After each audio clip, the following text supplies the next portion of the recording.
là, hein. Il y a 4 mois, oui, la France est en guerre, les hôpitaux sont débordés, les centres de réanimation débordent, c'est une catastrophe, on n'a plus de lits, c'est terrible, c'est la guerre. 4 mois plus tard, concrètement, qu'est-ce que vous avez fait? Est-ce que vous avez construit un seul hôpital? Rien. Est-ce que vous avez fait des tentes pour accueillir des malades supplémentaires? Que dalle. Est-ce que vous avez donné du matériel pour les centres de réanimation? Que dalle. Par contre, quand c'est la Coupe du Monde de foot, vous faites des stades en 15 jours, ça sort du sol comme des champignons.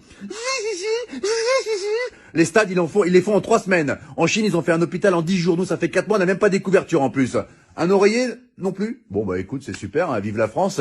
Et arrêtez de nous balancer de la poudre aux yeux pour camoufler vos incompétences à parler de l'islam H24, c'est terrible. Les femmes voilées, les piscines séparées pour les femmes, le séparatisme, les extrémistes, les hommes qui se douchent en caleçon après, c'est un signe de radicalisation. Vous allez arrêter de casser les couilles aux musulmans, mais c'est quoi ce bordel? Là, si ça continue à ce rythme-là, ils vont dire que le coronavirus, il a muté et que les musulmans ont créé une bactérie qui s'appelle le Hamid-19. Nous sommes avec Jérémy qui a été infecté par le Hamid-19. Pouvez-vous nous raconter votre calvaire, Jérémy? Bah, ça a commencé par la barbe qui pousse toute seule, alors que je suis un berbe à la base, donc c'est un peu incohérent, vraiment. Et après, les premiers symptômes, j'ai dit des mots d'arabe en pleine nuit. Je me réveillais, Allahu Akbar!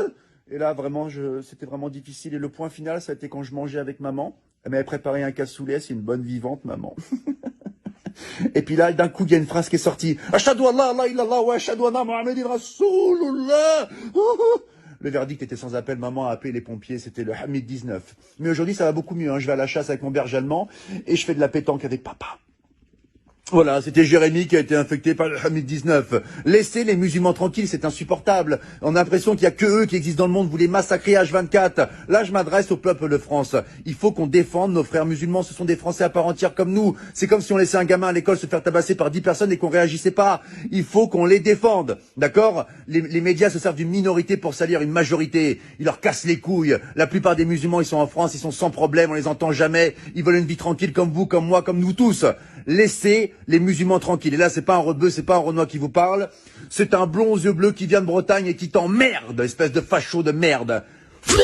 Ah oui, attention, j'ai fait du Krav Maga, moi je te nique.